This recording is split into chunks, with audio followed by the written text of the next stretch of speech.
that don't want what we know out there. How a person can go from really almost nothing to becoming a millionaire by owning rental properties. He would always buy these flip houses, and I just remember thinking, this guy is crazy. Why would he buy that house? In the past decade, there's been a huge surge in the peer-to-peer short-term rental market. Become an insider. So you have to know the rules before you get in the game. Every second counts. So make every second count. Welcome to the Real Estate Jam. Whether you're just beginning or the best of the best, we're glad you're here. We will share successes, failures, and strategies for the action-taking real estate investor. And now to your hosts, JD and Melissa.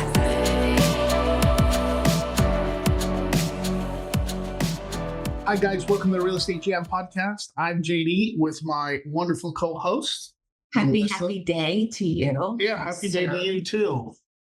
Cool weather. Cool weather. Yep, it's great. Summer's here, definitely here.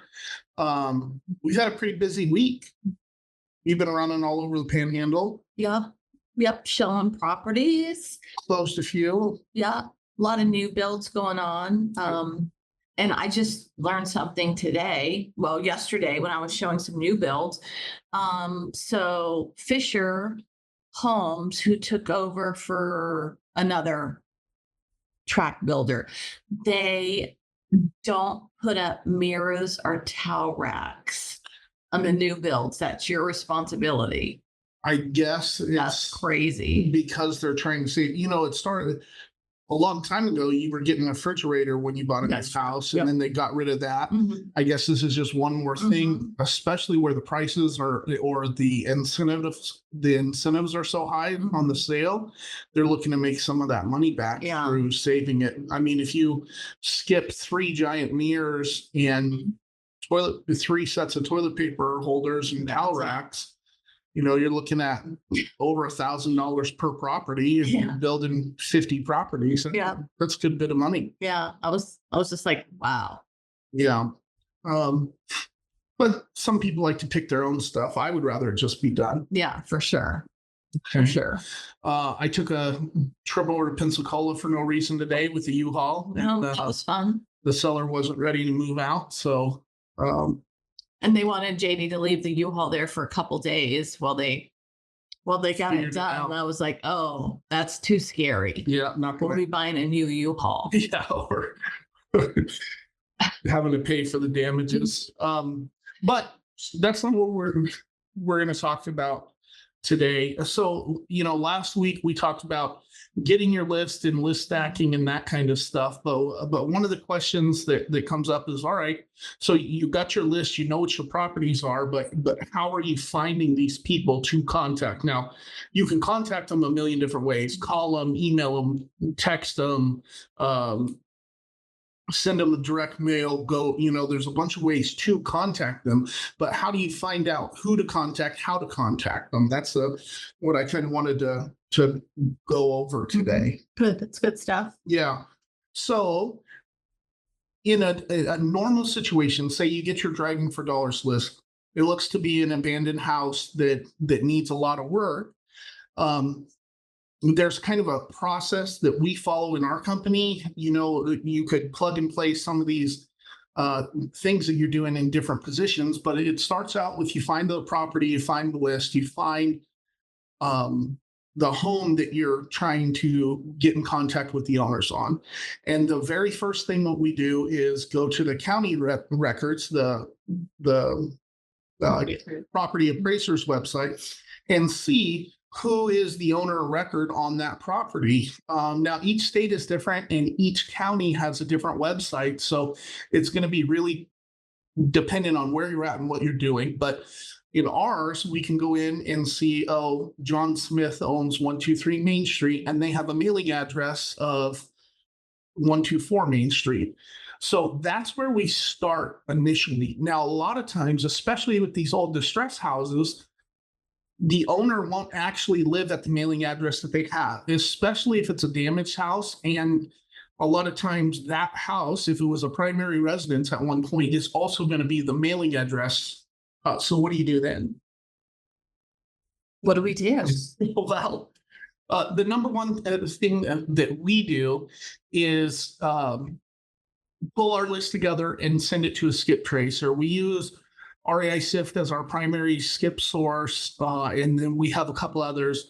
We've used But you use REI Sift to skip because it keeps everything together in the same platform. I don't have to export them and do anything fancy. And not just that, but it is also really good skip tracing. It's not like the 2 cents per record that you're skip tracing on Fiverr. Yeah.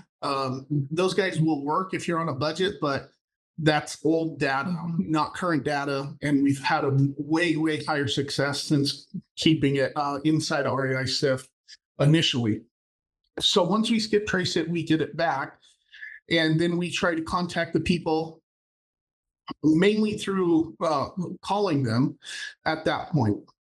If we can't get a hold of them, then we send them a text message. If you can't get a hold of them again, they go into direct mail, and we just mail the record that's on file unless we have reason to believe that that record is not good. Like if we know that the house is vacant and the property address is also the mailing address, then we're going to skip sending that property mail, and we're going to go into deep diving that property.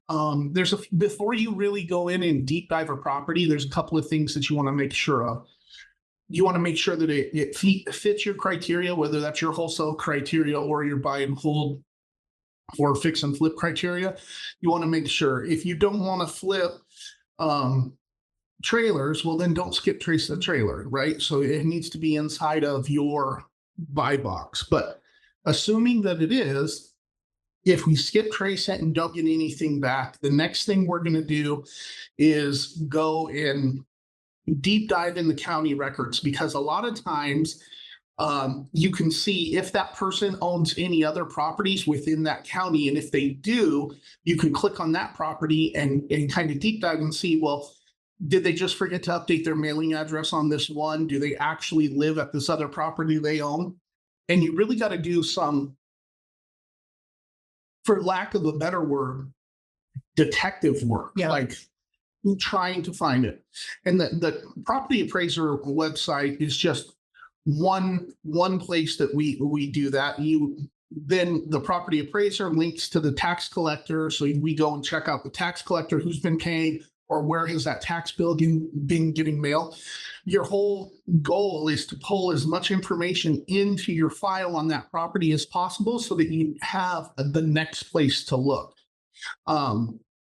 And a lot of times what we'll find out is maybe somebody had passed away, and that's why the house is vacant. That's why it's on the tax lien. So then what we're doing is going and running that property through the official court records or the official records page on the county website, or going down to the courthouse to check those records and look and see, has a probate been filed? Maybe it hasn't. Then we'll do a search. If we know that the person has passed away, we'll search obituaries and try to find out what is the succession of this property, or what do we think it should be, and then do some more research on that, which I'll get more into that here down the list. One of the easiest things to do is if you can't find somebody, go knock on the property and see, are there tenants in there? Are they family members? Are they squatters? Who is actually in the house, and what kind of information do they have to connect you with the owner? If that doesn't work, we always like to hit the neighbors on either side and across the street. There's somebody that lives in that neighborhood who knows something about that property, and having a nice conversation, a cordial conversation with them can be a lot of help sometimes. Even if they don't know where the person is, they might know a family member that they can give you the contact information for, so you can contact them and find them that way. The other thing we do when we door knock, if we go there, we're leaving either a card or a door hanger or a sticky note with our information on that. That way, if somebody who knows about this house or is checking up on it every once in a while goes by and sees that your card, there's a chance that they might call and reach out to you. This works especially good if the mailing address that you have for the property is bad, because there's really no other way to get your information in front of them if you don't know where to go with it. Yeah. So this is something we haven't done, but I have other investors in our mastermind and network who's done that, is either posting a bandit sign in the front yard of the property that you're trying to buy, or posting a for sale sign of the property that you're trying to buy. Because then if the owner drives by and sees that there's a for sale sign in it, they'll call. I don't know if that's exactly ethical. Scary. Then you're going to get a lot of phone calls from other people trying to buy it. But that is a strategy that. And what about the police department? What about them? Well, just because we get these emails all the time from sheriffs about fraud. Yeah. That just seems concerning to do it that way. Well, we're not actually trying to sell the properties to somebody else. And just like all bandit signs, one, we don't use bandit signs, but if we were to use bandit signs, we wouldn't use one of our primary phone numbers. Yeah. And we would have it go to a nondescript voicemail. But I don't know if I'm down for that, but I'm glad everybody else is trying it. you know, it's whatever it works to get a reaction out of them. Yeah, no, I get it. So if none of those things work, every property is owned by somebody. I think when we're talking to our probate attorneys, out of the thousands of probates they've done, I think they've had like 3 where there was legitimately no heirs left alive. Every single property has somebody who owns that property. It might be an institution. Sometimes people will quitclaim deed them over to a church or another charity. But you can find that out if you get a hold of the right person. In Florida, I think the line of succession goes from parents to children. If the decedent doesn't have any children, it goes back up to the parents. If the parents have passed away, it goes out to the brothers and sisters. If the brothers and sisters are all passed away, then it goes to nieces and nephews and just keeps on going out. But there's always somebody. It might be 4th or 5th cousin, twice removed or whatever, but there is a lineal descendant that is going to have control or should have legal authority over that property. But again, it really depends on, is this property is it worth you putting in the time, effort, and energy to find it? So the next thing we do, we can usually find out who was the last we start with who is the last person that we know had the legal authority to do anything with this house. And then we try to track them down and find them. And if they have passed away or we can't find them specifically, we start looking for relatives. And you can also skip trace a lot of these. Like direct skip is one that allows you to skip trace close family members. There's a lot of free websites out there. Cyber background checks, cyber security background checks, something like that is a free one. My Family Tree Now, all of those online sites, you can go in there and start putting in information and usually find at least some bit of information. Now, if we do find the person, but we can't find where they live at, we can't find their information, we'll start to look on social media, start searching Facebook to see if you can find somebody with that name, if you can find their relatives, and then you can message them on there. And then I guess finally, if none of that works, you could always hire a private investigator or a genealogist. And I don't know, Melissa, do you know how much private investigators cost? Yeah. So we just had one. It was like 700. Yeah. 700, but it was somebody we were trying to find that was also in the military. So it was a little more difficult than just somebody. Yeah. Just some random person. Yeah. But so you have to weigh that cost. So now your lead cost is $700. Even if you find the person, they might not want to sell. And let me sorry. That's when you've exhausted every other Yes. method, because you definitely can just skip for cheap and you can do a background for cheap. That's when you're really trying to get a person to find that person. Yep. Yeah. And if the private investigator finds out that that person's dead, that's when you look through all the relatives and see who do we think it should be, and we still can't find anybody. That'd be when you would hire genealogists, and they can range from, I don't know, $500 to $5,000. It just depends on how much searching they need to do. But there's lots of different ways to find people. Before that. Yeah. And you would only take it to that level if you knew it was a great deal and you knew that you were going to make money on it. Yeah. But there's so many. I guess the other thing too is how bad do you want that specific property? Because if you're pulling in data regularly, you're finding most people most of the time, and you spend a little bit of your time working on these. We usually put it through our marketing system, and then if we get a return mail or something like that, that's when we'll start to initiate this deep dive process. After, and really what you want to do is start with the least expensive, which is looking it up on the county assessor's office, and then skip tracing it for 14 cents. Because everything else that you do from that point forward, it doesn't cost you money out of your pocket necessarily, but it does cost you time where you could be talking to other people. So start with the least expensive method and the thing that takes you the least amount of time, and work yourself down to the most expensive method, which is the genealogist, and running it that way.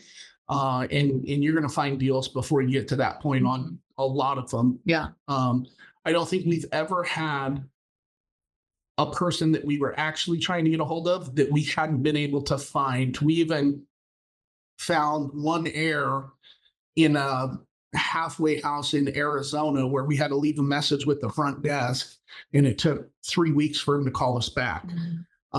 So you can find them. But sometimes it takes a little digging and reading through some of the documents that you see online, reading through newspaper articles and that kind of stuff. It's really like you're an internet sleuth just trying to cyber stalk your ex-girlfriend or something. But you can find them. So get your list, find the people, and then start contacting them, which we'll probably talk about how to contact them next week. Oh, before we go, this week is our meetup. If you're local in the Panhandle or in Panama City Beach, at San Marcos Mexican Grill. It's by Pier Park. It's in Pier Park by Panera, 6:00. And we'd love to have you out. We're gonna review some properties and break down every part of it. Deal analysis on a bunch of properties. So we'd love to see you guys there. It's the second Wednesday of the month, 6:00. San Marcos Be there. Mexican Grill. Bye, guys. Thank you for listening to the Real Estate Jam. We hope you enjoyed today's episode. For more information, check out our website, therealestatejam.com, or find us on Instagram, Facebook, and Twitter at The Real Estate Jam. If you have any questions, feel free to drop us an email at therealestatejam@gmail.com. See you next episode.